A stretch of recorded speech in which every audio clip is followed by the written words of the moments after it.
Když zpětně reflektuju svůj skateboarding, tak na vrcholu jsem byl někdy v letech 2006 až 2010, což si myslím, že se mi v té době dařilo všechno, a co jsem si vzpomněl, fakt mě to hrozně bavilo.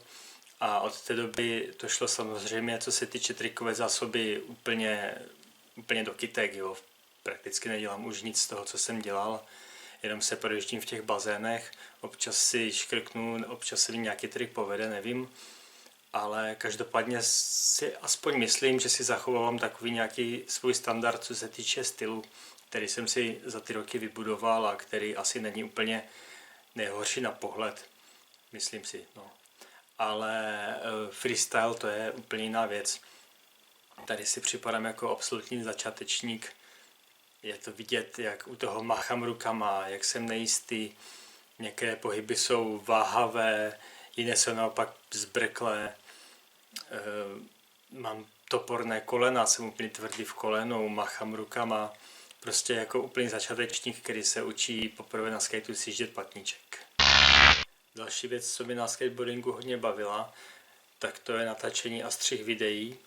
Bohužel už jezdím skoro výhradně sám, takže nemám koho točit a sám nedělám takové věci, abych to mohl někde prezentovat.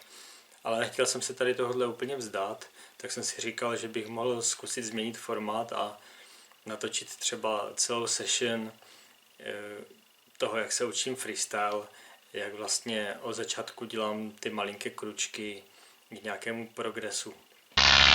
Samozřejmě musel jsem to trochu zeditovat, protože 2hodinové video o tom, jak padám, machám rukama a všechny ty věci, které jsem zmínil dřív, to by asi bylo o ničem, ale snažil jsem se zachytit celého toho ducha, kolik pokusů prostě stojí udělat nějaký začátečnický trik, když s ničím začínáte.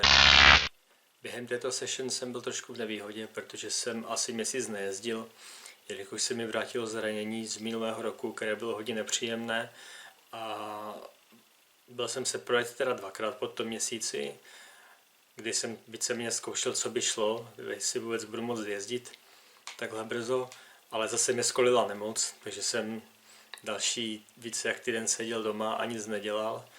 A tahle session, která se odehrála na NHčku, tak vlastně jsem zjišťoval, jaké pohyby si můžu dovolit, jestli vůbec můžu zkoušet nějaké triky, což jsem sám sebe překvapil, že se noha dala dokupy a takhle to vypadá.